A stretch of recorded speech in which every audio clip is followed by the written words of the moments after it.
with a silent word of prayer.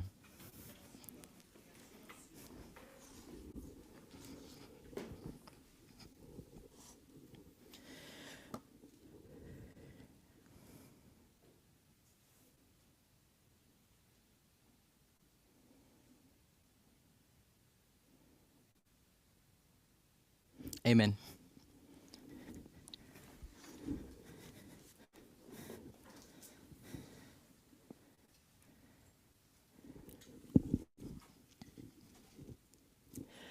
Often when I teach or present,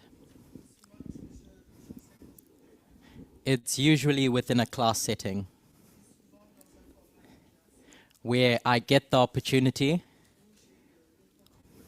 to hear the different perspectives of people in the meeting room.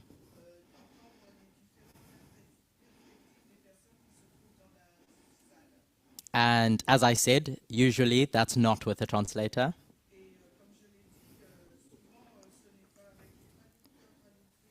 But I will try and approach it with the same dynamic regardless. So if I call your name,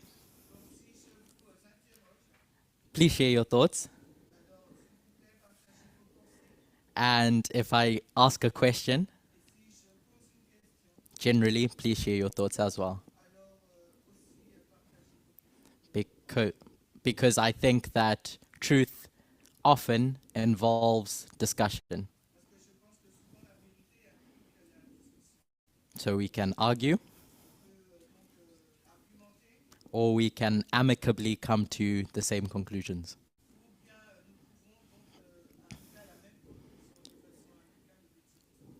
So often when we consider methodology, I think Elder Parminder has described it as both a science and an art.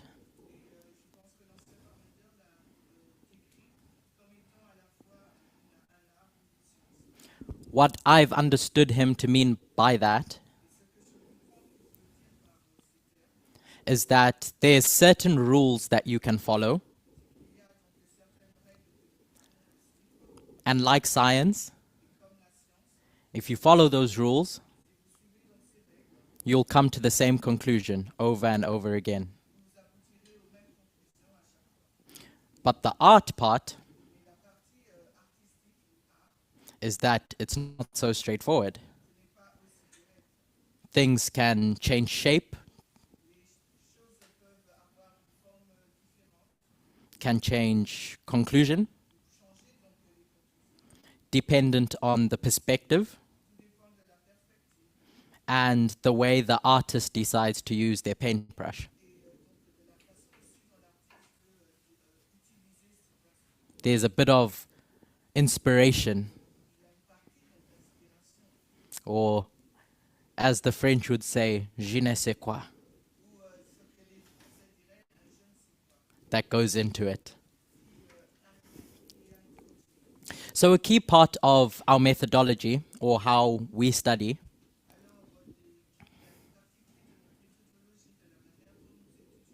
is using line upon line,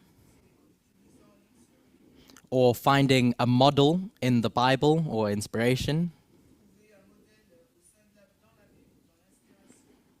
that can support the hypothesis that we have. So we look for structures, or we look for a repeating pattern that we see over and over again. But ultimately, what purpose does that serve? How does that benefit us in trying to arrive at the truth?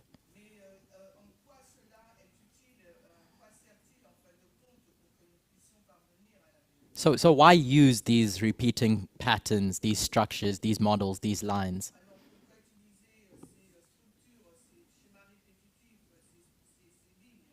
Janice?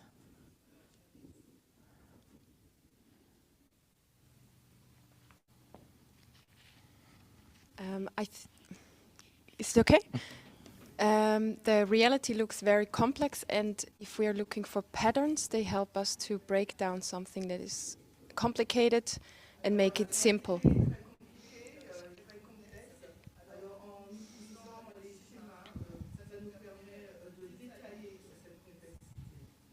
So we use it to break down the complex.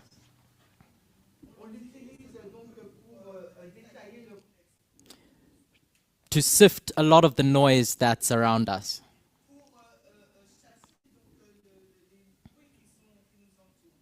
Another element that Elder Parminder's brought to our attention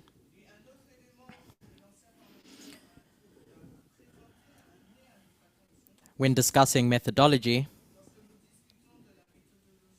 is that our study should take up, 90% of our study should take up understanding the words.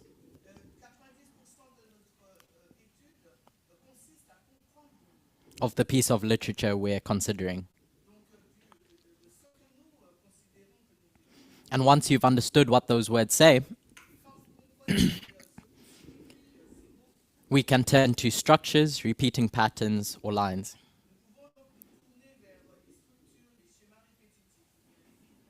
To organize them. As Janice said,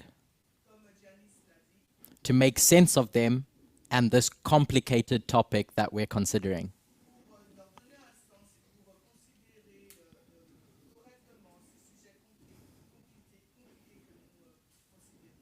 So given the time in which we're in as a movement, for the time that I've considered the relevance of prophetic truths as being part of the movement,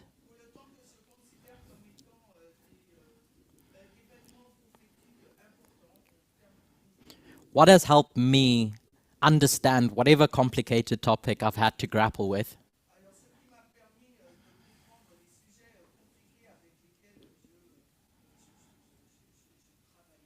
is going to its first principles. What that means is breaking it down to its origins, its simplest form.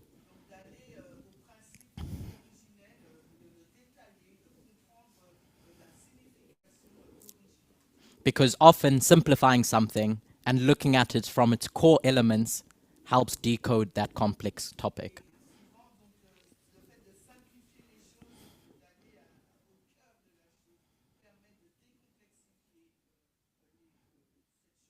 Whether that's in academia or whether it's considering prophetic truths.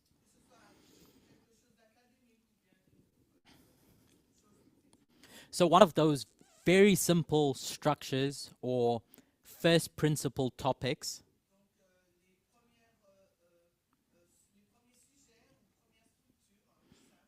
is the repeating pattern of Boston, Concord, and Exeter. Now, Elder Parminder broached this topic at the International Camp meeting.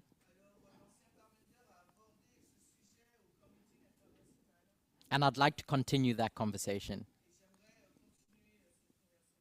And if we can come to a conclusion together, use that conclusion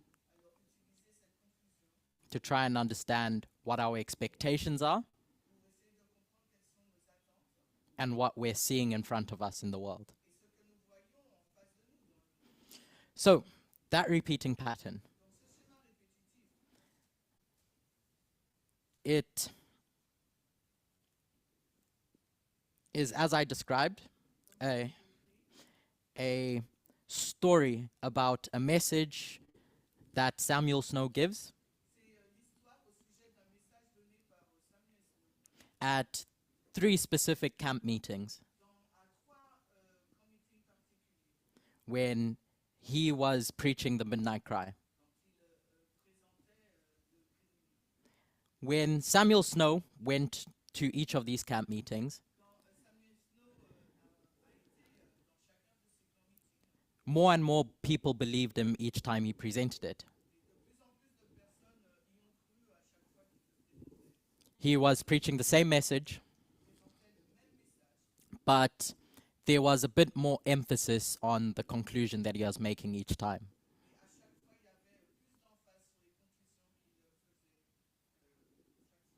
He adapted his message to the needs of the people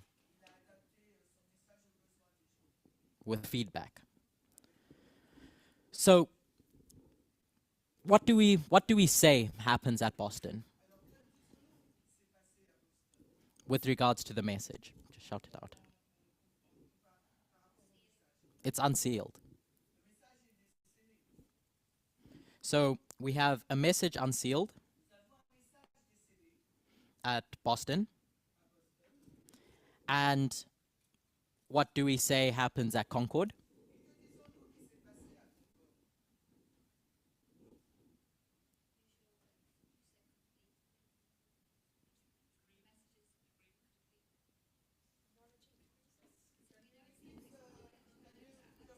And so I'm asking for obvious answers.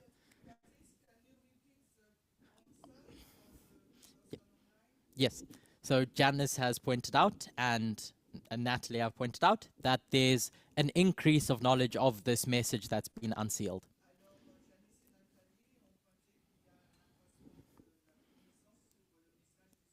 So what we're doing when we say this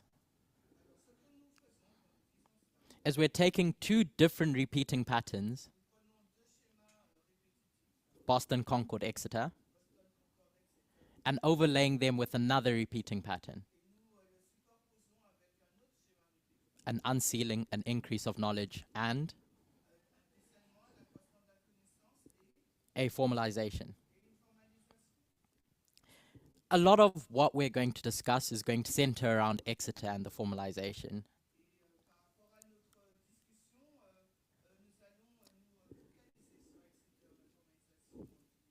So I really want to take some time agreeing and getting to grips with what that means.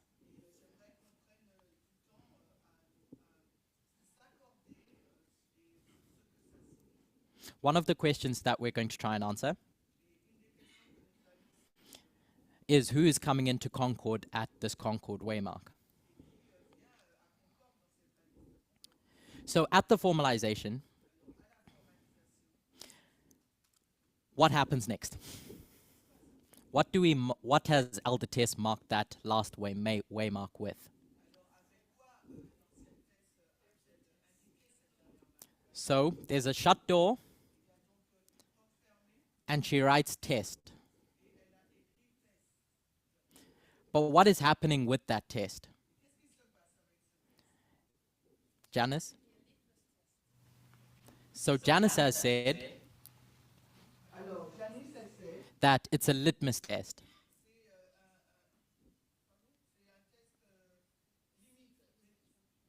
Or if I understood what she said, it's revealing something that's prior. Another way of saying that is what Natalie just said, is that you're getting your results of this test that's being done.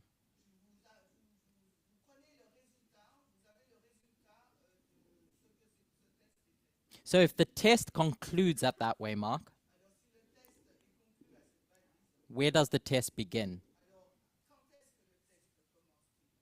Christian? Does anyone have a different perspective? Okay. So you're saying it's at Exeter. Why does it begin there and not before?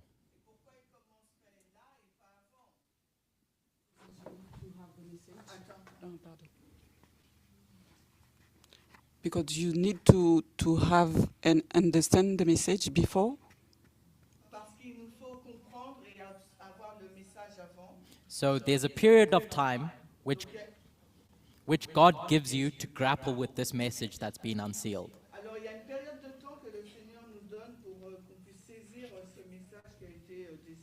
So no decision can be taken when that message is unsealed. When is a decision made? At Exeter. Okay. So, in Elder Parminder's studies, at the ICM, He approached this from external events. But I want to do the opposite. I want to approach it from the internal. The reason why that makes a bit more sense to me is because it's what we're used to.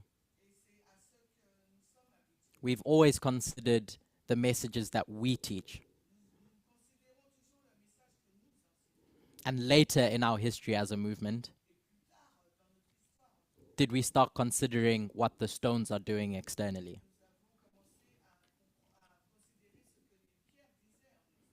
So when Elder Jeff first presented or brought our attention to this repeating pattern, where did he find it? Jeff nous a apporté notre attention sur ce schéma. Où nous a-t-il conduit? William Miller studying the Bible in Millerite history. So, Dans l'histoire millénique. so it's in Millerite history. Ok, dans l'histoire millénique. And that history begins in 1798. And it ends in 18. Where are we going to mark the end of this dispensation? Et elle se finit en 1800, mais quelle date allons-nous indiquer pour la fin de cette dispensation? So Janice has said 1844. Alors Janice nous dit 1844. No? You have the answer. 1840. And so now we're going to populate this history between those two. Et maintenant, on va compiler cette histoire avec. Sorry. Ignore that 1799 that's on the board. I don't know how to erase it.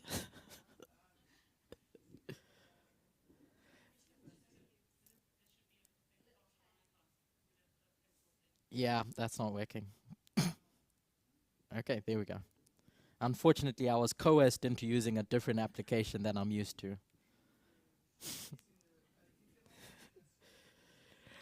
But yes, after 1798, what date do we associate with an increase of knowledge? After 1798.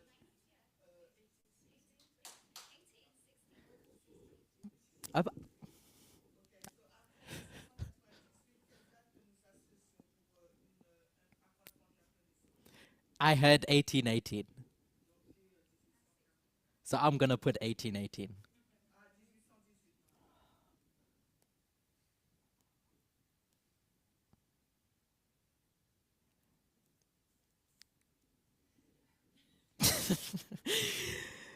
And once we get to the formalization, 1833.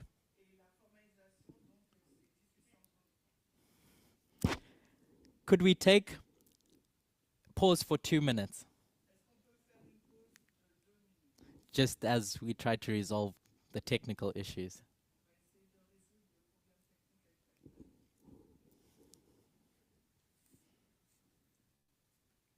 How do I?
for that. But in 1798, we know that the first angel's message arrives. William Miller is a young boy at this time. If I'm not mistaken, he's still a deist at this point. So he has no real awareness of the fact that his life's about to change. That his life is about to change. But something's happening. He just doesn't know it. And then we get to 1818. And he reaches the conclusion that Christ is going to come in about 25 years.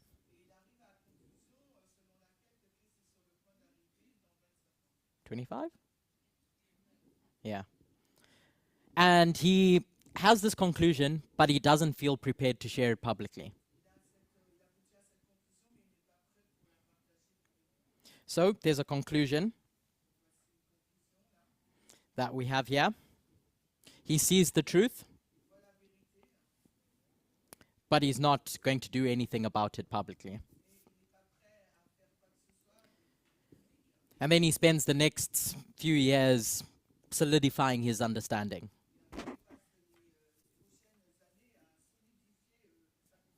Until in 1833, he publicly preaches for the first time. And he receives his preaching license after the fact. Externally, I think we mark a meteor shower or something that happens.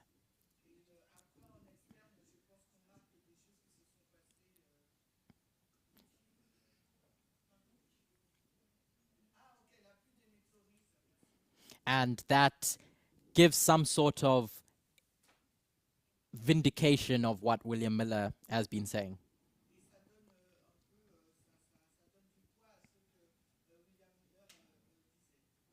And so in 1840, the Ottoman Empire falls. When was the time to recognize that fall of the Ottoman Empire? When should people have taken notice that this is happening or is going to happen?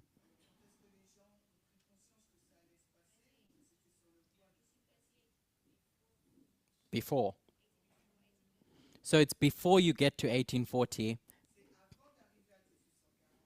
that people are being tested on what William Miller is saying.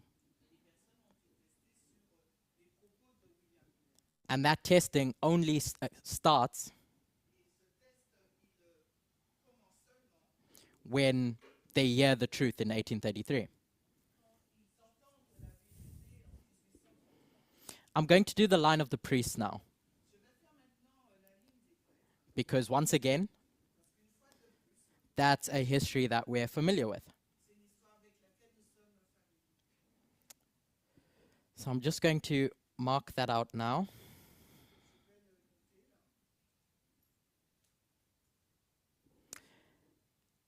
In 1989, the first angel's message arrives.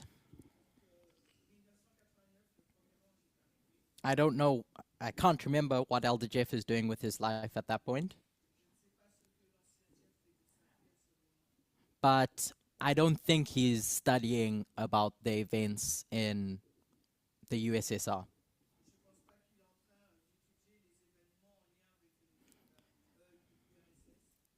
But we get to 1991, and he does a study on reform lines, on line upon line. And that sets him up, sets the movement up for what follows next in 1996 when that message is formalized. The Time of the End magazine. And what is the conclusion in the Time of the End magazine? What's the primary conclusion? Like, what is he telling the church about? That the Sunday law is coming. And we're living in the dispensation in which that Sunday law is going to come. So could people have recognized that in 1989? There was no way in which they could. Because the message has just arrived. They need the methodology to get to that conclusion, which comes at that increase of knowledge in 91. And then in 96, they're tested. Now, humanity is going to be held accountable. Specifically in that dispensation, Adventist leadership. And then in 2001, events take place that either confirm or discard this whole message that Jeff has been studying. And that shut door occurs. So, change of behavior only expected at 96. Not before. I'm repeating the same point over and over again. So that when we come to parables now, we can see how those parables fulfill the same structure. What's the increase of knowledge after 2001? Debbie?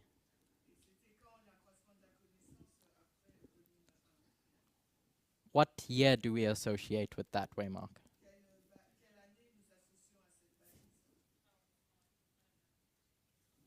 Natalie? Okay. So, Natalie has just said that we mark 2009 now.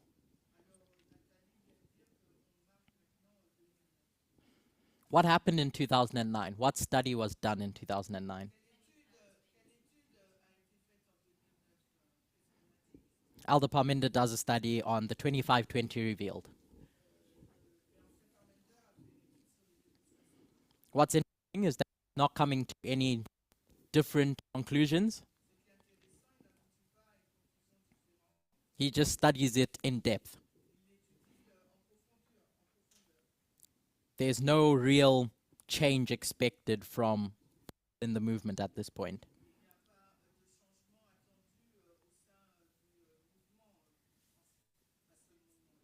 But then in 2012, what happens? What does he do, Emma?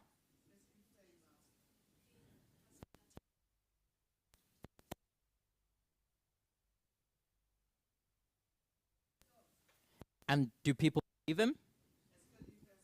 So what's the expectation at this formalization at Exeter? Emma?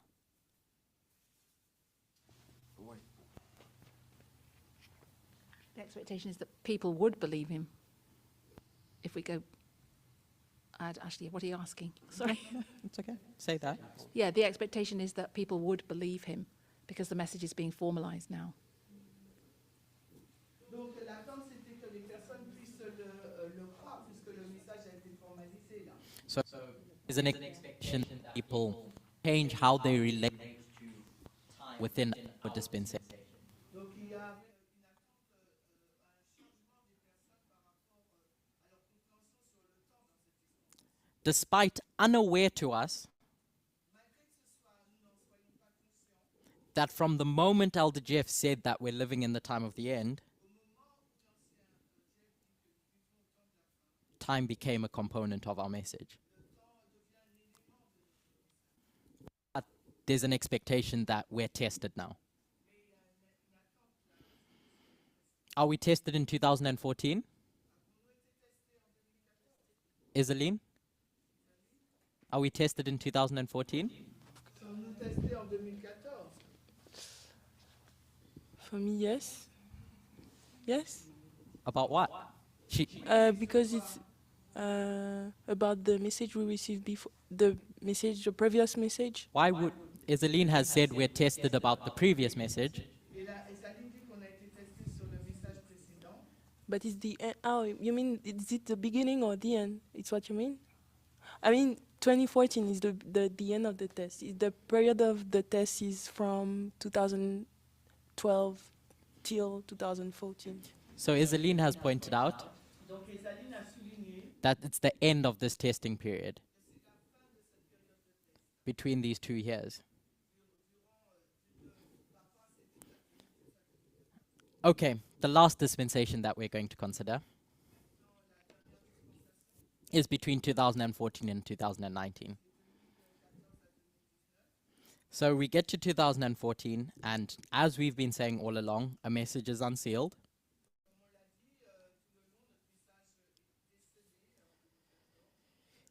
And then in 2016, this might be a trick question, but what's the increase of knowledge? And who gives that increase of knowledge? Natalie? Natalie wants to say something?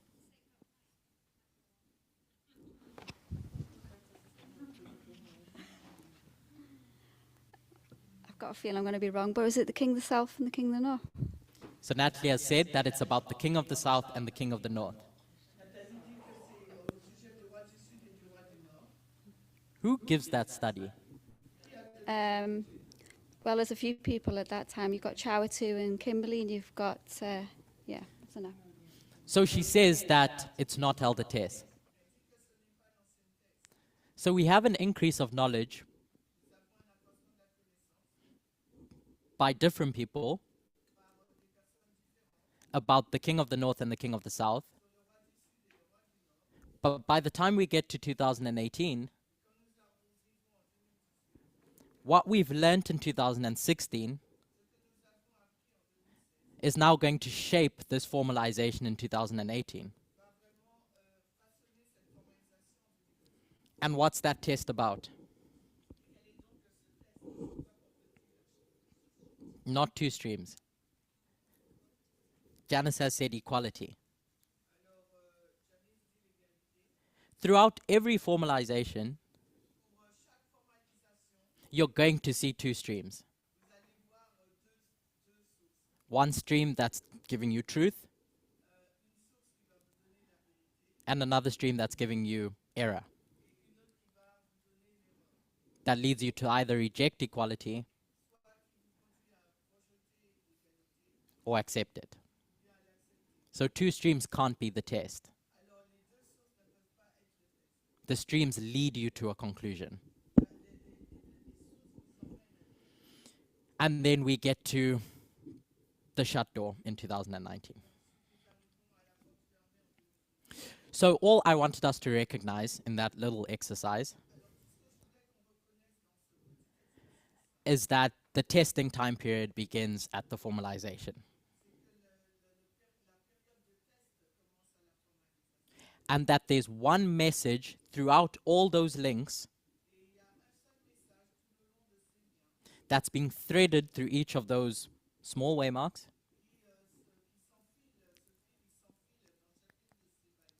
But it's developing until it gets to the point where it tests you and it requires you to change your behavior. There's a connection between this increase of knowledge and formalization.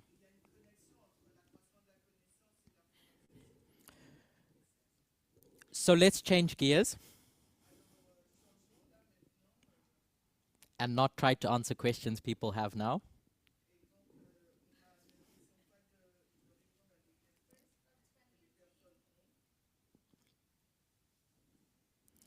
Let's change gears. So, Acts 27. There's one specific history in that story that caught my attention. given the fact that we're considering that dispensation in all of our studies. What dispensation is that? Janice? Okay, and the next one. She said 2021 to the Sunday law. And that's true. But as Elder Parminder alluded to this morning, the conclusion that each of the people that have presented before, whether they're right or wrong, is that we're in the Sunday law dispensation. So on the ship of Alexandria, where does that dispensation begin?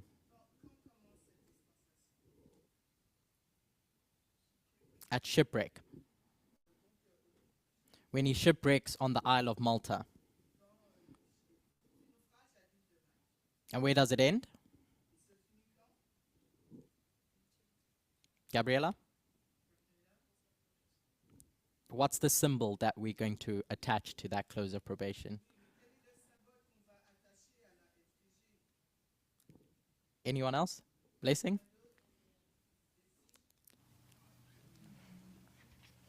Paul leaves the island. So Blessing has said Paul leaves the island on another ship. À Paul, Blessing dit que Paul il quitte l'île sur un autre navire. And I heard him whisper that it's on the ship of Castor and Pollux. Et j'ai entendu le murmure de bateau de Castor et Pollux. And so that's the symbol we associate with that way, Mark. Et donc c'est le symbole que nous associons à cette balise. But what happens before then? And this is where our story gets interesting. So hopefully my quotes and references would have been shared with everyone.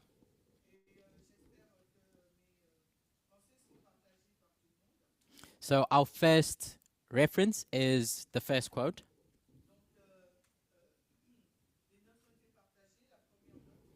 LP 270.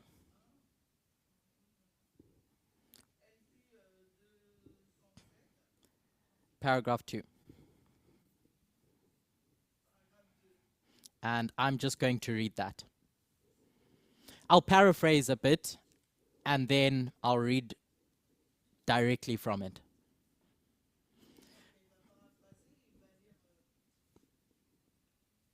My translator is looking for...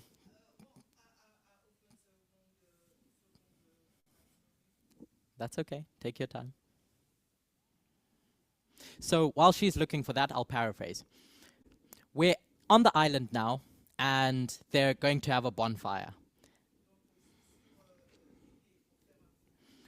Paul goes around looking for wood. And when he finds wood and puts it in the fire, a snake jumps up and bites him. And the islanders are in shock. And in their minds, they conclude, this person is definitely a murderer.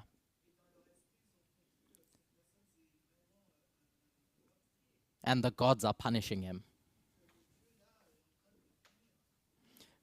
Paul shakes off the snake. But the islanders knew that this snake was venomous.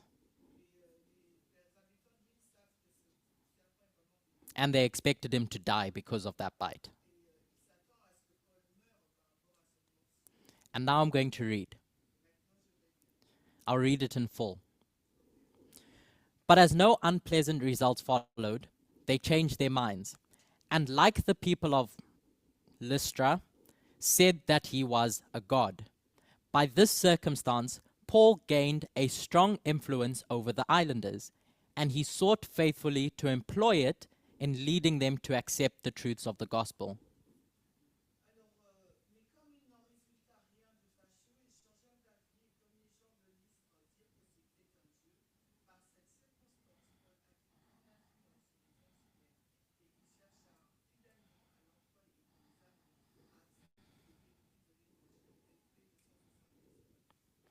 So it's at this point where Paul starts to get recognition about who he is. And in Paul's mind, he thinks, I'm going to use this to my advantage.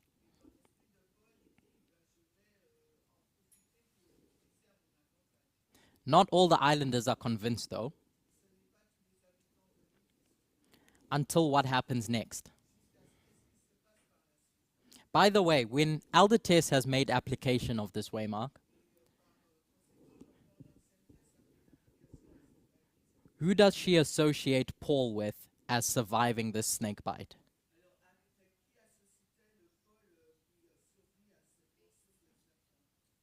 I've heard 3 different answers. The movement, priests, and Jesus.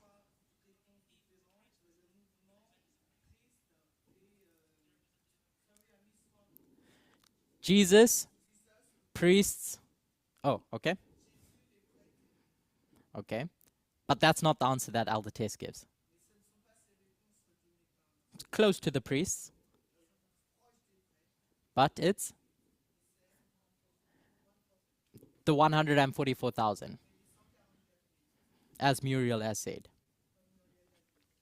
Because we know that the 144,000 don't die. Symbolically. So, we go to the next waymark. And that's quote number 2. I'll read that one in full.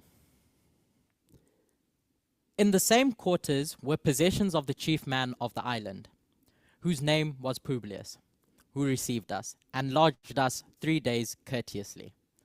And it came to pass that the father of Publius lay sick of a fever and of a bloody flux, to whom Paul entered in and prayed and laid his hands on, and healed him. So when this was done, others also, which had diseases in the island, came and were healed, who also honored us with many honors. And when we departed, they laded us with such things as were necessary.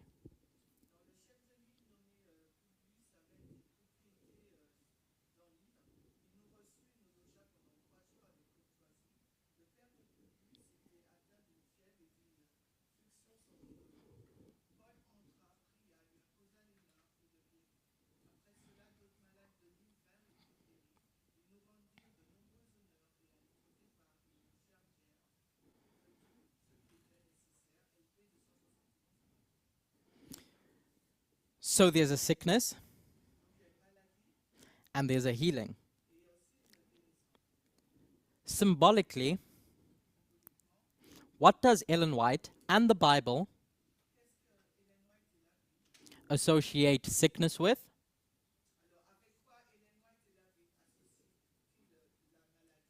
And healing with? Luke 5 verse 23 to 24 says, why should ye be stricken any more? Ye will revolt more and more. The whole head is sick, and the whole heart faint.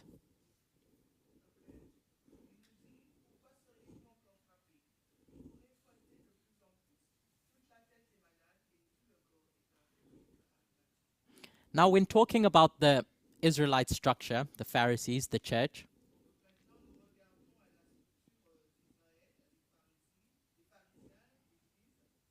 was it their physical ailments that were being referred to?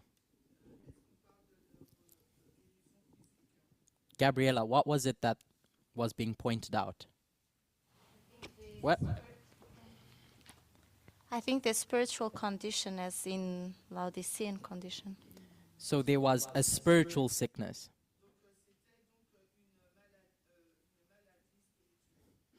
Sin.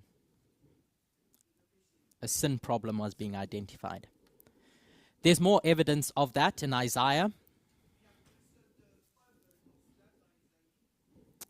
We can go there. So Isaiah 1 verse 5 and 6.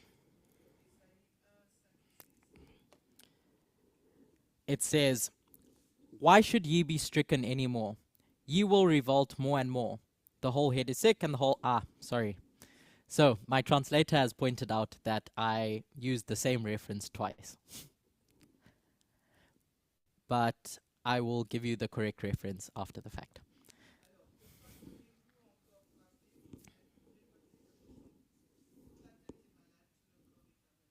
But in essence, Isaiah is saying this, and in verse 6 says, "From the sole of the foot even unto the head there is no soundness in it, but wounds and bruises and putrefying sores. They have not been closed, neither bound up nor mollified with ointment."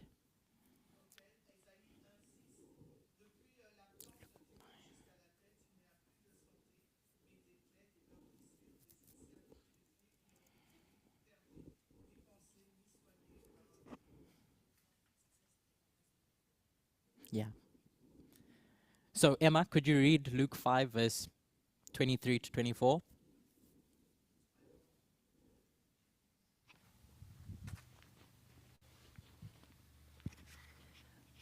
Luke 5:23. Whether is easier to say, "Thy sins be forgiven thee," or to say, "Rise up and walk"? But that ye may know that the Son of Man hath power upon earth to forgive sins. Christ said unto the sick of the palsy, I say unto thee, arise and take up thy couch and go into thine house.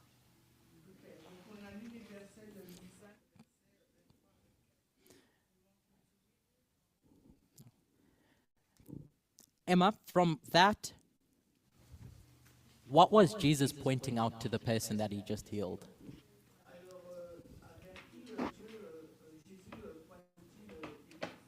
What connection was he making between what he's just done? And the connection between spiritual healing and physical healing. So, when we think of the healing that Paul does on the island, and we think of the flock of people that come to Paul for healing now,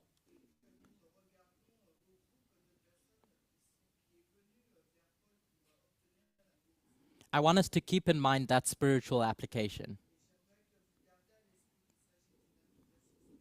that we'll come back to just now. So the second parable or story that I want to go to is the story of Daniel in the plains of Jura, or Daniel's friends. So follow along in your Bibles. This is a story that we've used to identify an image to the beast, a testing time period, a time in which God's people are going to be faced with a decision. But I want to see if we can see different points in that story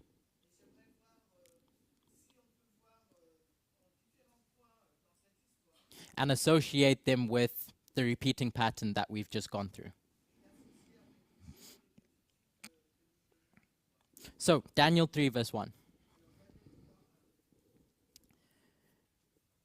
Give me a moment to go there. Emma, could you read Daniel 3 verse 1?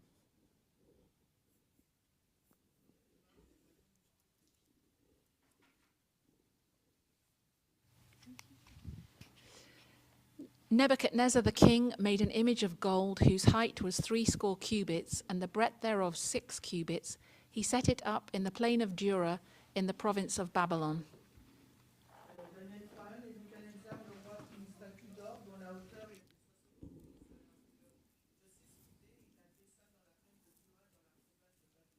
So before anything could be done,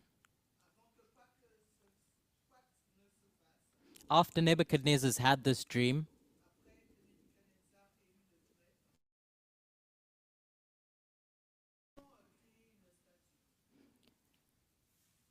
so that image arrives on the scene of God's people.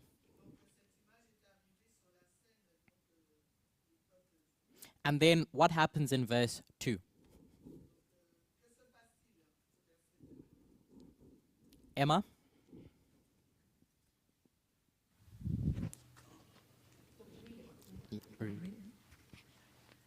Then Nebuchadnezzar the king sent to gather together the princes, the governors, and the captains, the judges, the treasurers, the counselors, the sheriffs, and all the rulers of the provinces to come to the dedication of the image which Nebuchadnezzar the king had set up.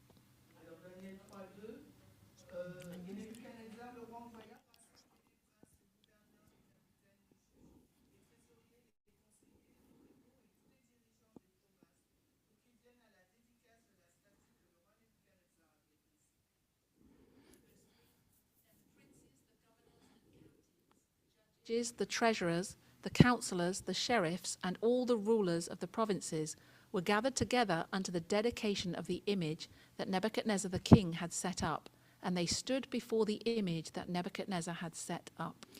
Daniel 3:3, alors les princes, les gouverneurs, les trésoriers, les conseillers, les prévôts et tous les dirigeants des provinces s'assemblèrent pour la dédicace de la statue que le roi Nebuchadnezzar avait dressée, et ils se tinrent debout devant la statue qu'avait dressée Nebuchadnezzar. So first, Nebuchadnezzar has to make that image and put it in the plains of Jura. Alors premièrement, Nebuchadnezzar doit faire cette statue et la placer à la plaine du Jura.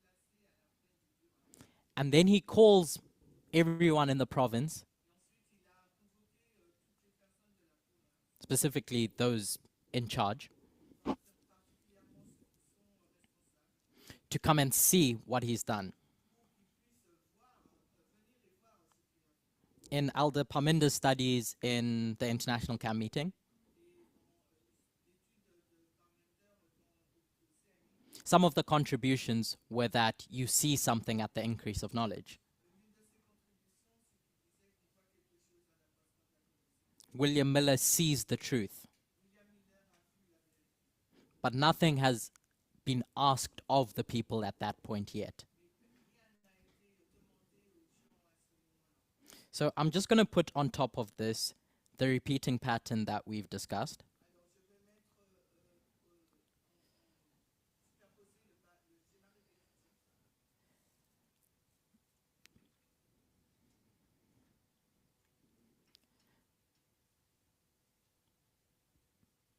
So we have the image created and then the gathering where something is seen.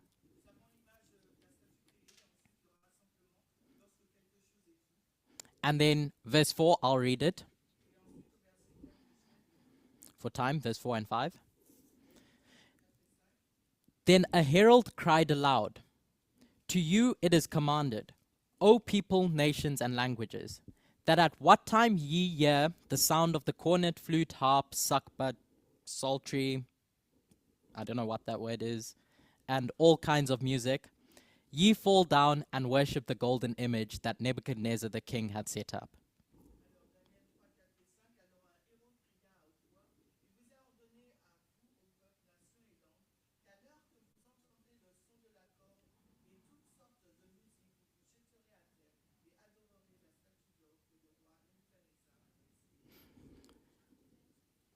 Sure. So I've just been asked to write down the verses underneath each of those waymarks.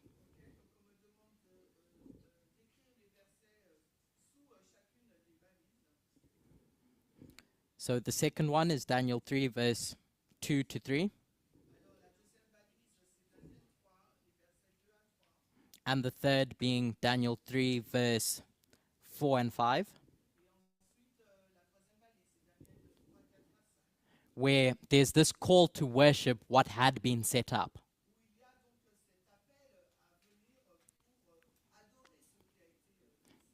That call wasn't made when the rulers arrived.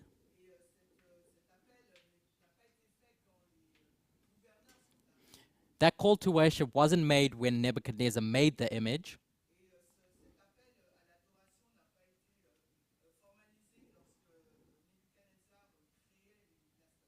That cry, that loud cry, comes at a specific point where now people have to make a decision whether they're going to worship that image or not.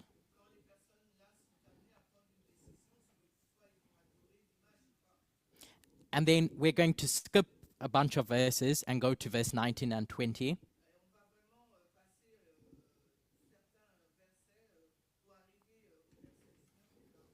And I'll read that.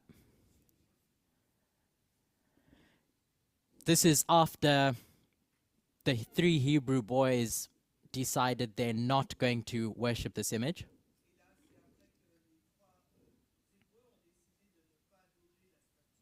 And now they're going to be punished. Then was Nebuchadnezzar full of fury, and the form of his visage was changed against Shadrach, Meshach, and Abednego. Therefore he spake, and commanded that they should heat the furnace 7 times more than it was wont to be heated. And he commanded the most mighty men that were in his army to bind Shadrach, Meshach, and Abednego, and to cast them into the burning fiery furnace.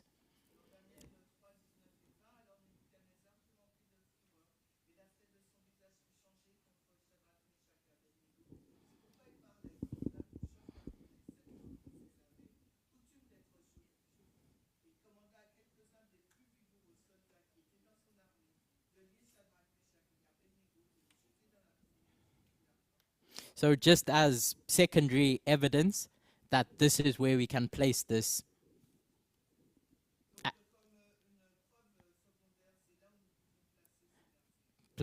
verse is what is the 7 times associated with?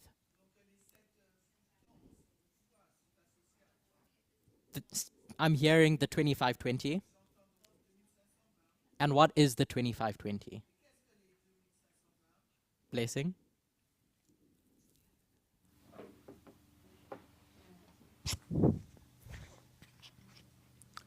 It's the time of trouble for God's people. For God's people. Judgment are going to come on God's people. Yes, I'm saying time of trouble because they are scattered. Yeah. So there's judgment that comes. Yeah. That's what Blessing said. So, I'm just hoping that we can see this structure in Daniel 3. I don't know if you agree or not. We can discuss that after the fact. But does what I've said make sense? Not whether you agree or not.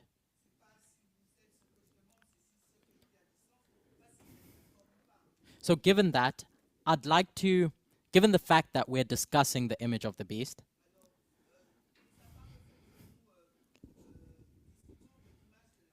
I'd like to talk about its behavior now.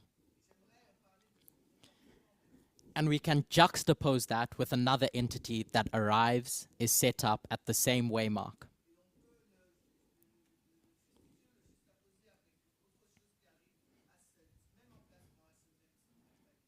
As we discuss the development of the gospel. So as I said, we're discussing the history of the Sunday law up until the close of probation. In the context of the gospel, what arrives?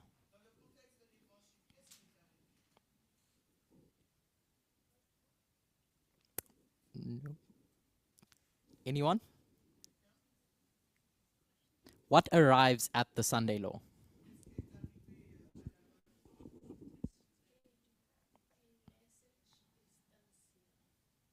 Okay, Raquel has said a message is unsealed. And I'm going to say it's the third angel that brings that message. So the third angel's message arrives at the Sunday law. And the French are looking at me with suspicious eyes. Ah, okay, a big smile. Because there is questions about when this third angel arrives. But that's a story for another day.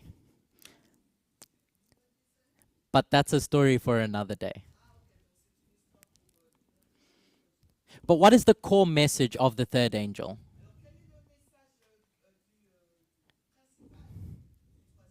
So it has a message, and it's telling you about a consequence. What is the core message of the third angel? Not what the words say.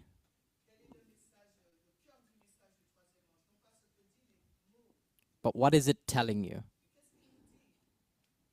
Natalie? Not what the words say. It's life and death test. There's a life and death test. If you don't do what? What is the gospel about?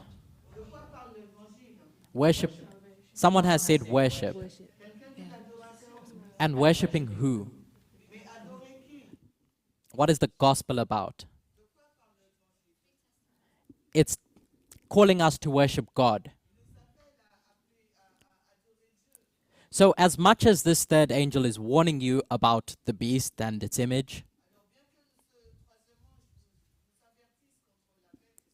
it can be boiled down to you need to worship God. Mend your relationship with God. Because if you don't, judgment is coming. And then, as we did with the other structures, at the increase of knowledge, it's now understood, it's now visible, and it's this previous message that was unsealed that is visible and is understood.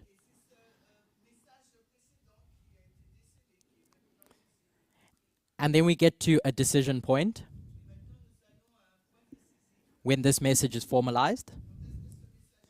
It's now public, and it swells into a loud cry, as Lizanne has said. So now this third angel is crying loudly. Which is what, by the way? What is that loud cry? And you can give me the words pulled straight from the Bible. Anyone? There's only one answer. Think back at Millerite history. And I hope I have his name correct. But he preached, if it was Lich, he preached about this and called it the Midnight Cry. Not Lich. Fitch. So what was the title of his message?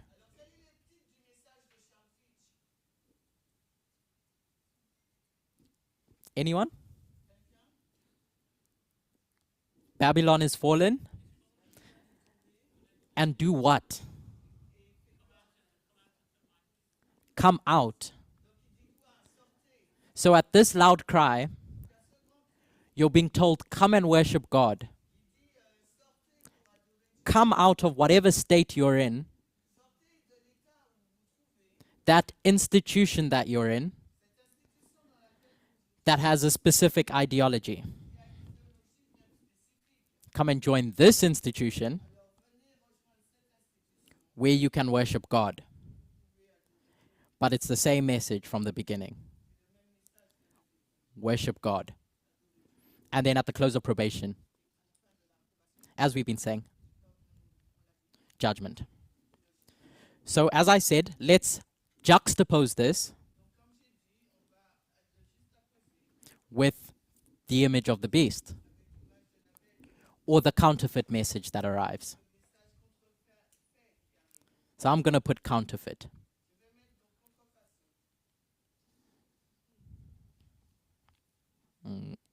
I'll do it in black, but in your mind know that it's the counterfeit.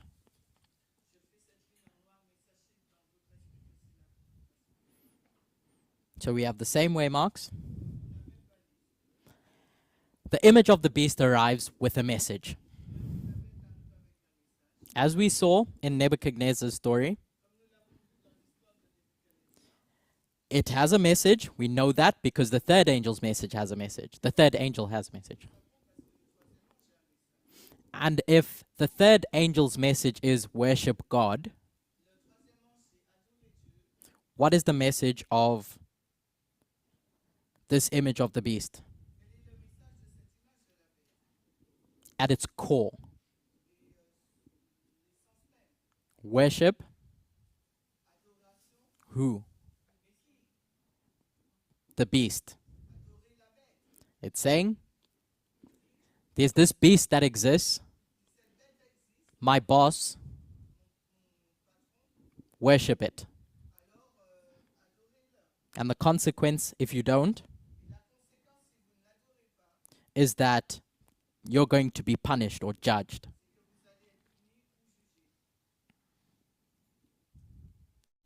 And then at the increase of knowledge,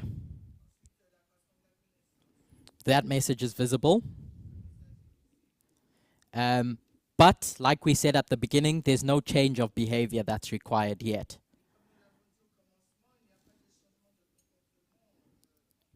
Until we get to the formalization, where as we read in the Bible, that image of the beast is now going to causeth. It's going to start acting. And it's time for you to make a decision. And before I asked the trick question, because I said, what is the message that this image of the beast is preaching? And I said it's to worship the beast. But in reality, what is it saying? Worship me. And so, if at this point, it's saying, worship me, the image of the beast, worship itself,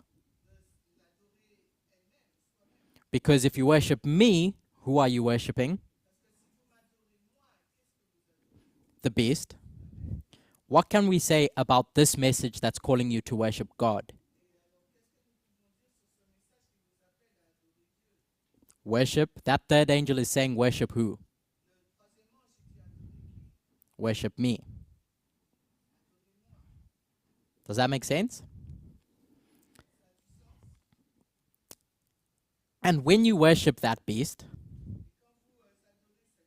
you receive its mark, the mark of the beast. And when you worship God, you receive the seal of God. As we juxtapose the two. Secondary evidence that this is where you receive the seal or the mark is not not before is what we spoke about when we spoke about this healing that happens with Paul and Publius's father.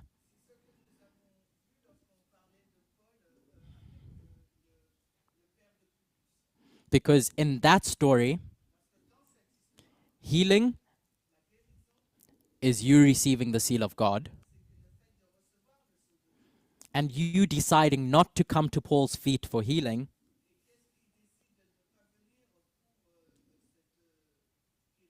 is you staying in that sick condition and receiving the mark of the beast.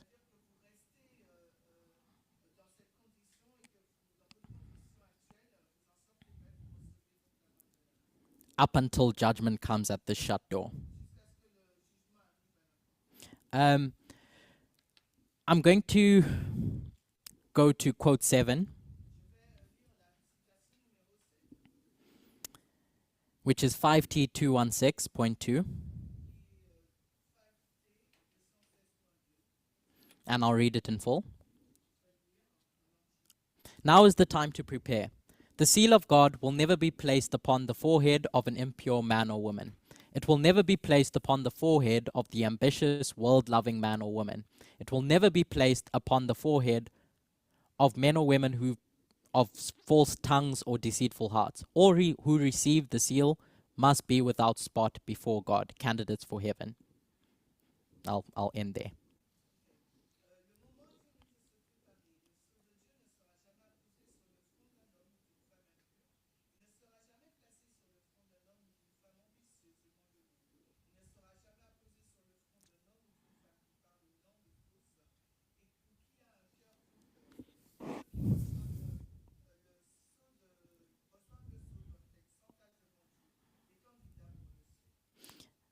I won't read the next quote for time, but I've just written it down. I've just written it down on the board. In essence, Ellen White is saying that no one can be condemned until they've received sufficient light.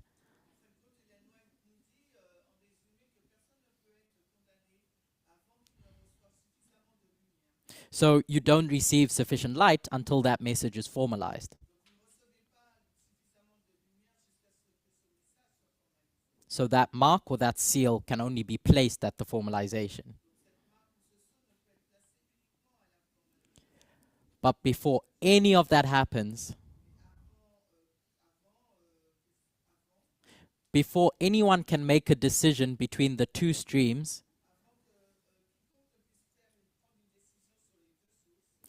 that image is already standing in the plains of Jura at that Sunday law waymark. So, taking a step away from these structures and considering Acts 27 again, or the relationship between the Nethinims and us. When do the Nethinims change their leadership? At what point in their story? At Panium? At their middle way mark? At their Sunday law? But before that happens, they go through a plowing and an early rain.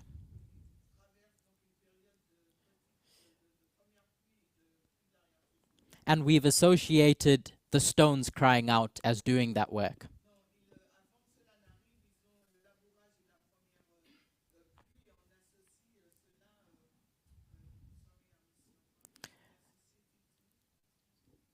The stones crying out.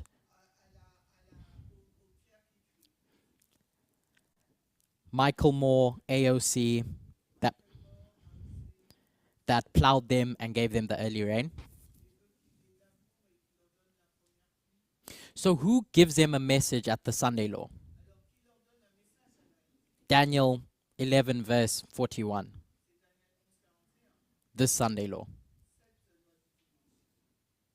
It's no longer AOC and Michael Moore. It's who? Magda?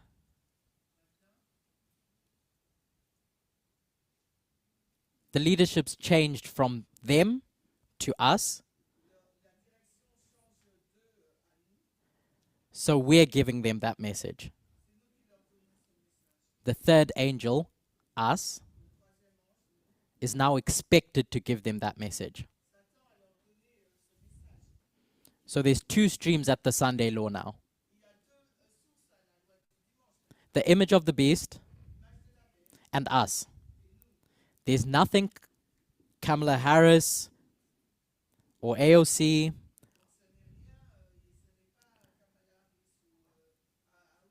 or the Democrats can give them anymore. They are not part of the story that's happening at this point. We shouldn't expect to see them or anything that they have to say or offer at the Sunday law waymark, because they have no interaction with the Nethinims anymore. In the parable of where their salvation should come from. So, the key point that I wanted to get from all of this was to answer two questions. When the image of the beast is set up, and when it causeth, when it expects people to make a decision. We have 15 minutes left. And in that time, I'd like to consider how that image of the beast is created.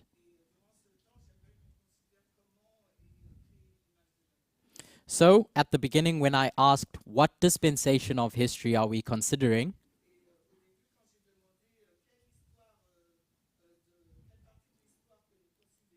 and someone said between Panium and the Sunday Law, they weren't wrong because that's part of the story.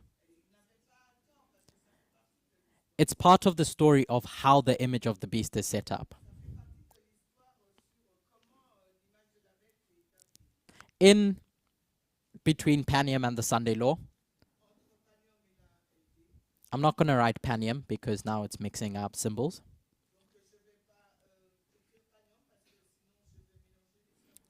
I'll put Cyprus.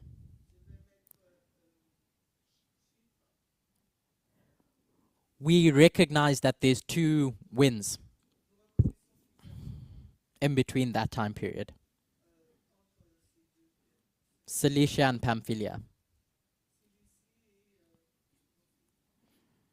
And we've associated that with the rising up and the fall of two entities. The rise of the seventh kingdom and the fall of the sixth. But that seed is planted at Cyprus for that seventh kingdom to rise.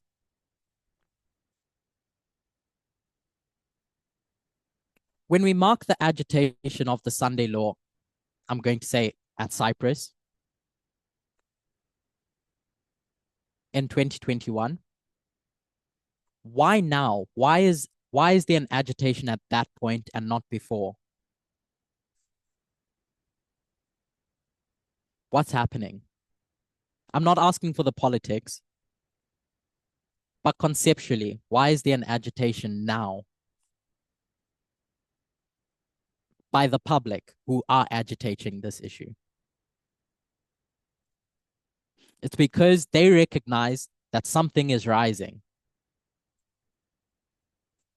Borrowing from words of Ellen White, when she sees a beast rising up out of the ocean,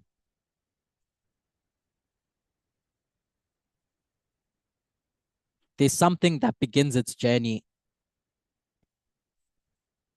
at Panium or Cyprus that they see is going to be a problem. So it's not just this seventh kingdom that's rising up, this dragon. It's the image of the beast as well. I'm going to borrow a piece of history from Alderterry studies to discuss this rise of the dragon and what drives it. So she talks about the Lex Julia.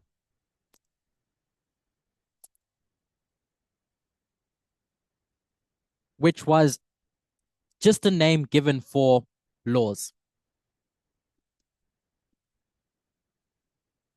And she takes that story and looks at Augustus Caesar.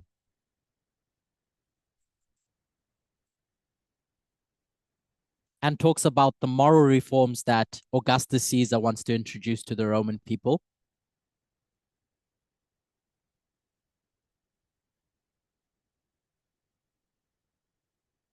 But Julius Caesar introduces his own.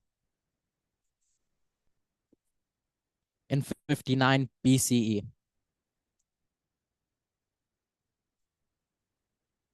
And in that, he wanted to give back to the people what was theirs. He wanted to redistribute land among the common person. Among the poor Roman citizens, among the soldiers. And so he wanted to alleviate poverty. So when Julius Caesar comes into power and what he's campaigning for,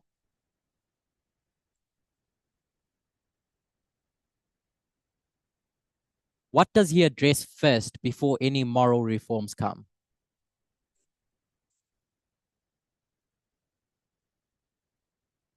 Janice has said the economy. He's just like every populist that has existed.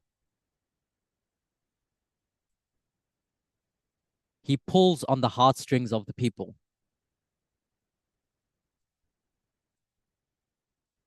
And so when Donald Trump loses the election in 2020/2021,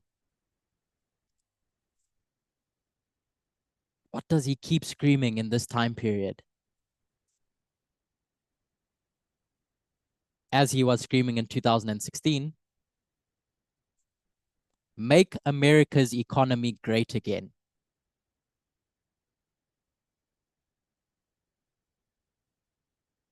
So in this time period when the dragon is rising, there's this call to address the economy. But what's baked into that story that Elder Terry touches on?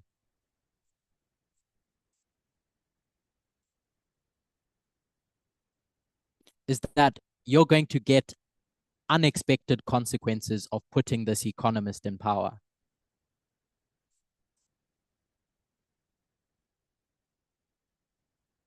We've got 10 minutes remaining, and I'm nearing my conclusion. But before we get to that point, I want to reference a sermon that A.T. Jones did. It was done in 1893. If you recall, Elder Parminder referenced another sermon that was done in 1893.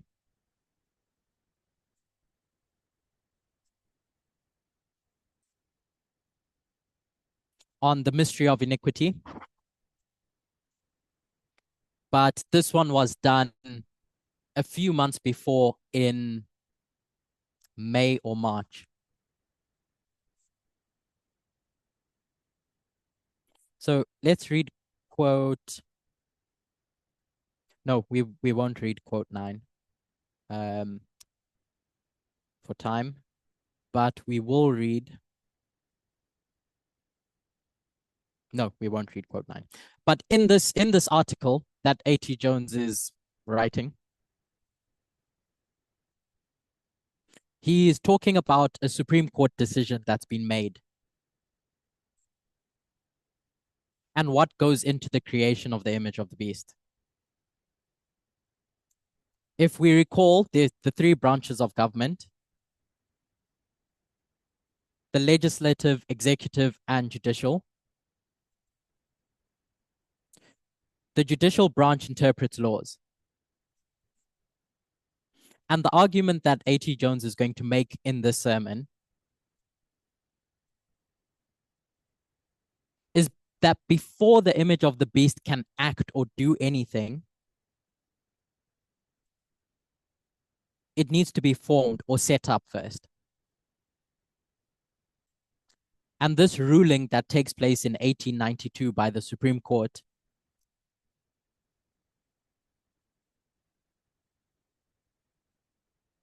does that forming.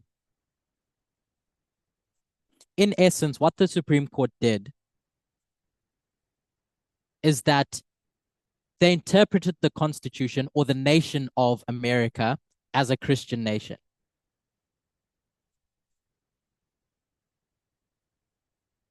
And you can read this sermon in your own time.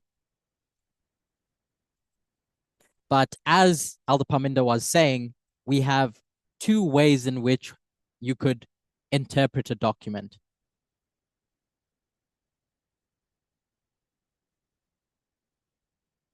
And that's what's at play with the Supreme Court at this point.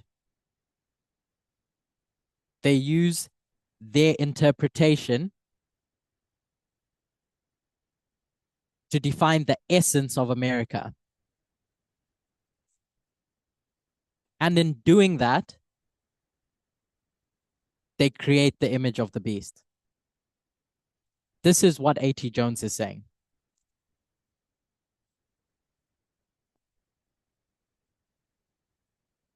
So the reference for that is Adventist Review and Sabbath Herald,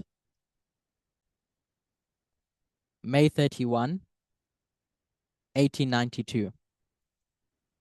And it starts at about page 337 up until 339. And in that, you'll read this argument that A.T. Jones is making.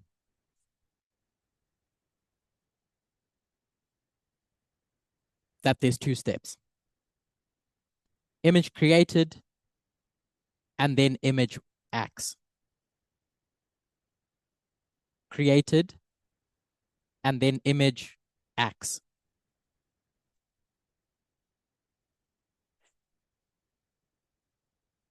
If you want, you can look at the history of the papacy taking power in 538.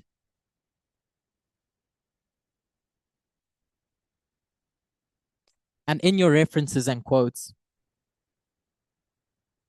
from the same sermon Elder Parminder read from about the mystery of iniquity,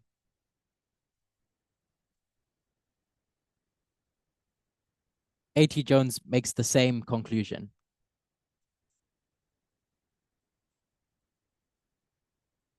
Going back to Acts 27, I'm not going to draw it, but on the ship of Adramyttium, where Euroclydon strikes, we associate those ropes that tie up the ship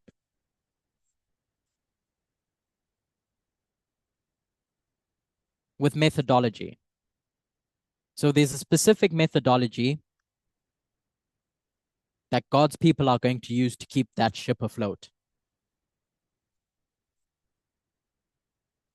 Now, I'm not saying that the institution of the USA follows the same thing in 2001. I think if you look, you can find something. But I want us to consider that between Panium and the Sunday law, when this image of the beast is rising, there's some form of interpretation that's going into defining what this image of the beast is going to look like.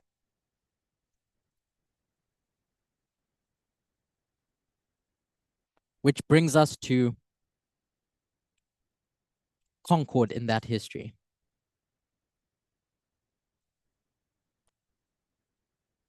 Now, myself and others, let me not mix up symbols, have suggested that Concord is June 24, 2022, when the Supreme Court interpreted the Constitution in a specific way during this time period where the image of the beast is being created.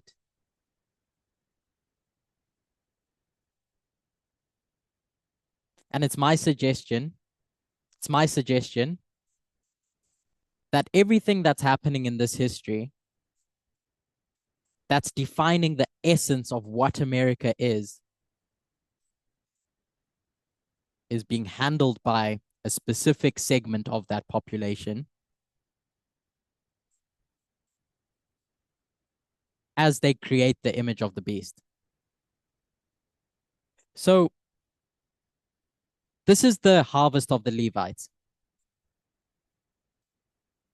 What symbol do we associate with Concord in a group's harvest? Just before the second advent.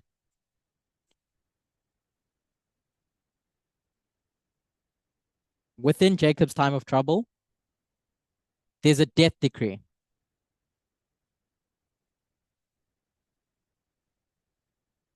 So there's a death decree that we can associate with Concord alongside something that's going to define the essence of what America is. In your quotes and references, quote number 13. or reference number 13, is an article by The Guardian, which the article title is, after that ruling that had been passed by the Supreme Court,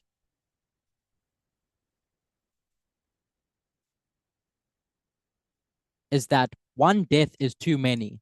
Abortion bans usher in US maternal mortality crisis.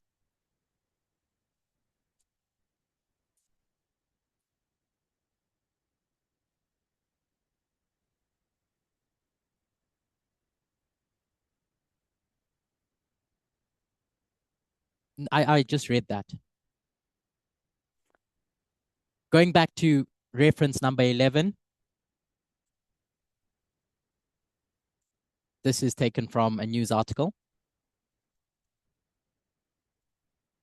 In essence, you can read it in your own time. The author was warning about what would happen when Roe v. Wade was overturned.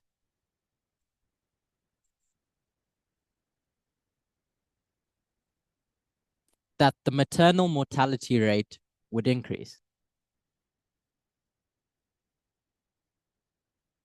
Reference number 12 is the same thing. That the US Supreme Court ending the constitutional right to an abortion brought in a string of deaths for women and children.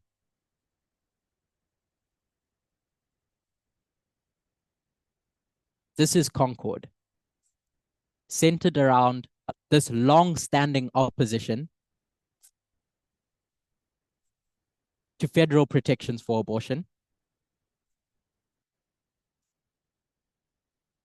defining a constitutional right in a specific way that leads to the death of women. Hence why I suggest, and perhaps others, that this waymark can be marked by the overturning of Roe v. Wade on June 24, 2022.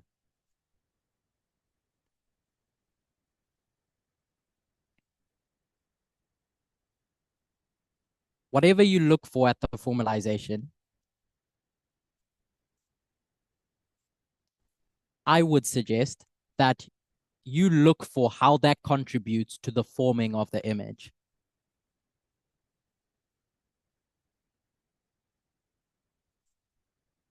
Because once you get to the Sunday law, at this point, it's going to be the crowning of an ideology. It's not the point where a decision is made. Two messages do arrive, but the test where a decision is made only takes place at the formalization. At the loud cry, Exeter. And so I recognize that through every step that you go through from that unsealing,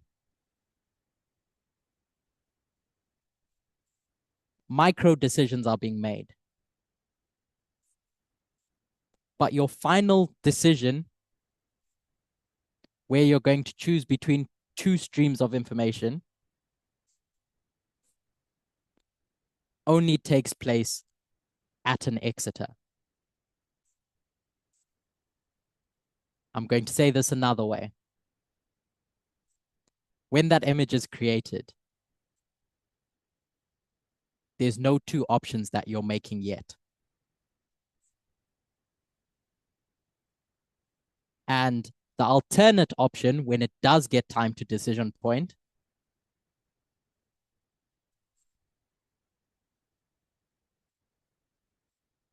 is a message that we are giving. No longer the Stones, the left in America, and what the image of the beast has to say. And I don't want to confuse what I'm saying as suggesting that the image of the beast is external, because it's not anymore.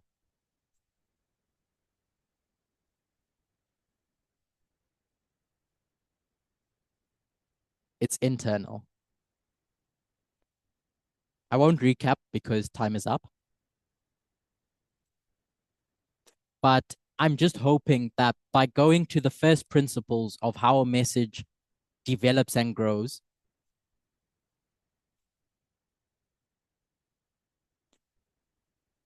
it can try to help us understand what our expectations of the Sunday law are.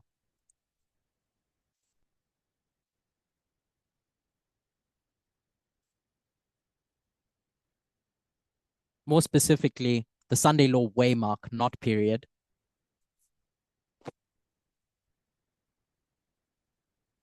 And the expectations at Exeter, the loud cry, the formalization.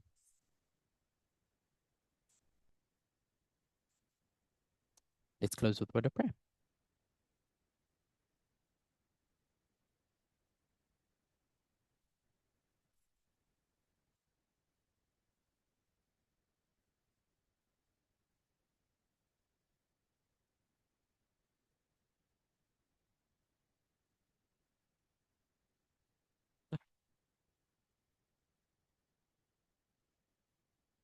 Dear God,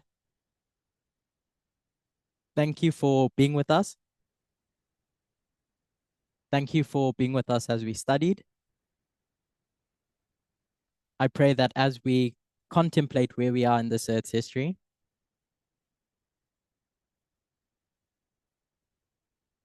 we may know what to look for, when to look for it, so our expectations may align with prophecy. This is my prayer in Jesus' name. Amen.